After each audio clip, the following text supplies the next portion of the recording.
Good morning, 819s. Today, a rainy day. I think it's expected this week. It's probably going to rain like this every day this week.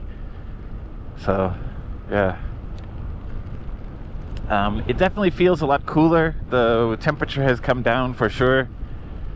I don't know the exact temperature right now, but gauging, I'd say 24, 23, 23, 24, something like that. I think it's supposed to hit 28 today. It's not really supposed to get up that high. So, like that Fuso truck in front of me, it's super great. Fuso, super great. Busy day at work today, busy day yesterday. Got a lot going on. I'm not gonna lie, I'm slightly concerned that my mic is not going to work today. Hopefully it doesn't cut out. But today what I'm thinking about is AI. I was obviously just like everyone in the world when DALL-E and ChatGPT were announced, and when there were like betas and stuff that you could try. I was sincerely impressed. I was kind of blown away. Its ability to write source code and things like that kind of make it mind-blowing. I played with it a little bit for a variety of different projects, for things that I do at work. Part of my job is English teaching. And, you know, they say English teachers' job's going to disappear completely because of AI in the future. I guess in the future, yes. My view of it right now is it's not quite ready, and I feel a little bit bad for people who keep learning from it, because I think they're going to end up picking up some mistakes or some odd ways of speaking that aren't always necessarily natural. But, you know, it'll be interesting to see how they progress. If they have a teacher and someone who corrects them when they do learn something strange, I think that would be a little bit more acceptable. But if people are doing pure AI, some of them are better than others, and yeah. But in the future, I can definitely see it going away. And it's also an interesting thing. I guess part of the phenomenon is students get kind of shy or nervous to speak when they're talking to a person. So if they're talking to me, they might be a little more reluctant to try using a new word or a new phrase because they're worried they're going to make a mistake with it, which is a little weird to me because, you know, my job is to correct them when they make a mistake and to kind of give them some guide and practice so that they can not make that mistake again in the future. But I can see the nervousness. I've experienced it myself too, where when I'm studying Japanese, I'm with my Japanese teacher, and I want to say something, and then at the last minute I back out and say it a more simplified way, or a way that has less context or nuance, just because I'm worried that the way that I had originally wanted to say it wasn't actually correct. So if you can sit in your house for unlimited numbers of hours making mistakes and getting some feedback with an AI bot, it certainly makes sense. And I've had it come up with some examples for me when students say, what's the difference between this and that? And obviously I know the answer. I am a native English speaker. I'm a very experienced teacher. But it's like, all right, let's see what AI has to say about it. And then I'll pop up ChatGPT with the student in the classroom with me, and we'll have it come up with an answer, and the student will look at me like, whoa, what was that? And I'm like, yeah, that's what generative AI is. It just created something for us.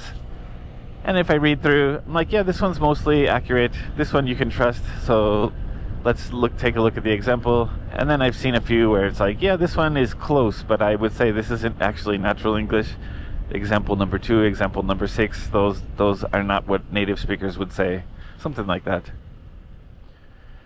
Generative AI for photos is, I think, interesting because I keep seeing it in posters and advertisements and stuff like that here in Japan, like in the supermarket. I've seen posters that are clearly done with AI. The main graphic is clearly done with AI, and then the copy and the information written on the poster seems to have been done by a human. But yeah, I think that's the kind of use case that I believe is nice and I support. Although it does take money away from illustrators potentially. That's not necessarily a great thing.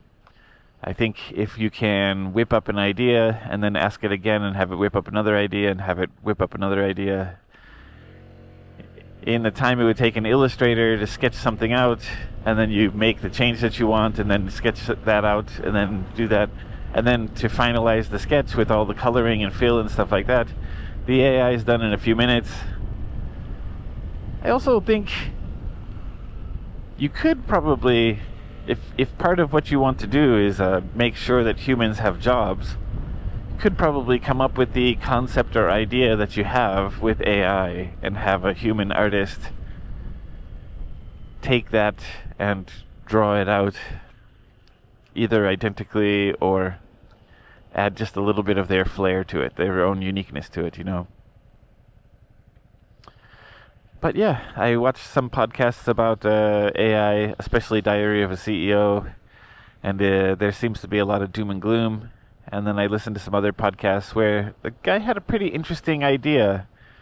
He said now all the information on websites and books and stuff like that is fed into the AI in order to generate something, and then it hallucinates. It comes up with some of its own original ideas that aren't always accurate, natural, correct.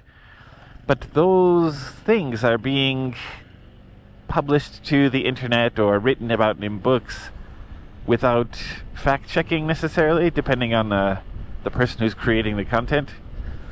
And that stuff is going to be fed back into the AI machine. So their idea is that AI is going to get worse and worse, not better and better, because we're feeding AI-generated content back into the AI, and it's not always, like I said, natural, correct, accurate. So that's an interesting take on it. And then the Diary of a CEO one, they really talked about how basic jobs are all going to be gone. Education type jobs might diminish.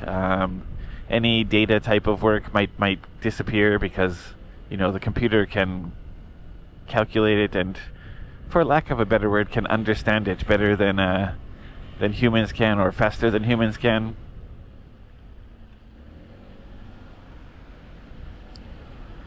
So I think it's interesting. How about you guys out there? Do you use AI for anything? Is there a special use case that you do recommend it for, other than generative images or quick searches that need a little bit of fact-checking and follow-up?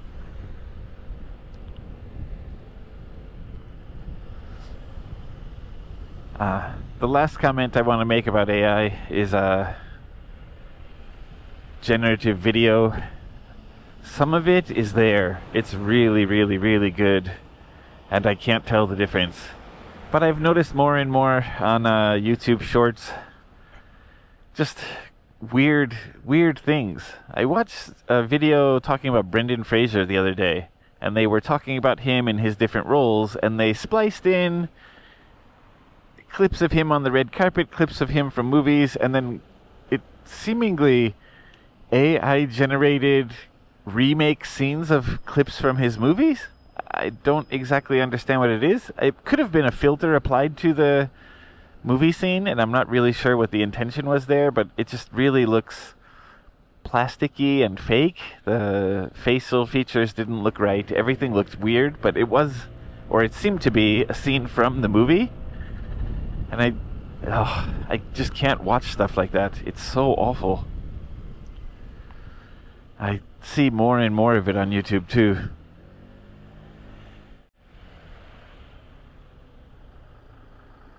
Yeah.